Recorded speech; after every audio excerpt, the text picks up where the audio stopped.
ঘন ঘন লোডশেডিংয়ে বিপর্যস্ত জনজীবন। শহর থেকে গ্রাম প্রায় সবখানেই 10 থেকে 12 ঘন্টা পর্যন্ত বিদ্যুৎ না থাকায় গ্রাহকদের মাঝে বাড়ছে ক্ষোভ। বিদ্যুৎ বিভ্রাটের প্রভাব পড়েছে কৃষি, কলকারখানায়ও।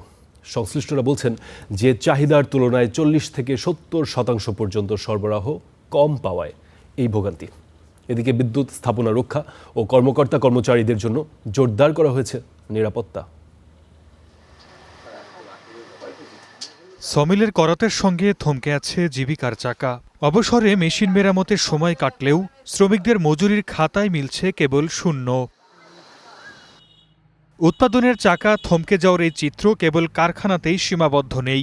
বিদ্যুৎহীন আধার বিষিয়ে তুলছে সাধারণ মানুষের জীবন। তীব্র গরমের মধ্যে দেশে বিদ্যুৎ সংকট আরও প্রকট হয়েছে। কোথাও কোথাও দিনে 10 থেকে 12 ঘন্টা পর্যন্ত লোডশেডিং হওয়ায় জনজীবনে নেমে এসেছে চরম দুর্ভোগ।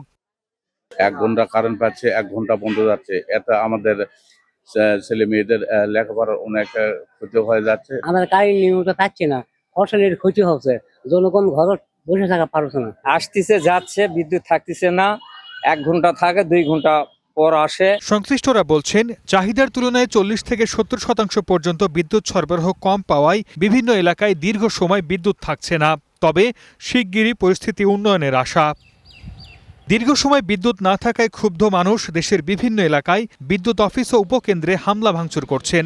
এমন পরিস্থিতিতে বিদ্যুৎ স্থাপনা রক্ষা এবং কর্মকর্তা কর্মচারীদের জন্য জোরদার করা হয়েছে নিরাপত্তা।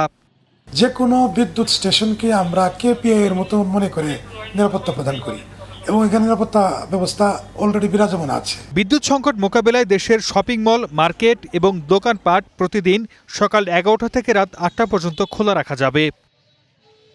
সর্দার মোহাম্মদ আরিফ, স্টার নিউজ।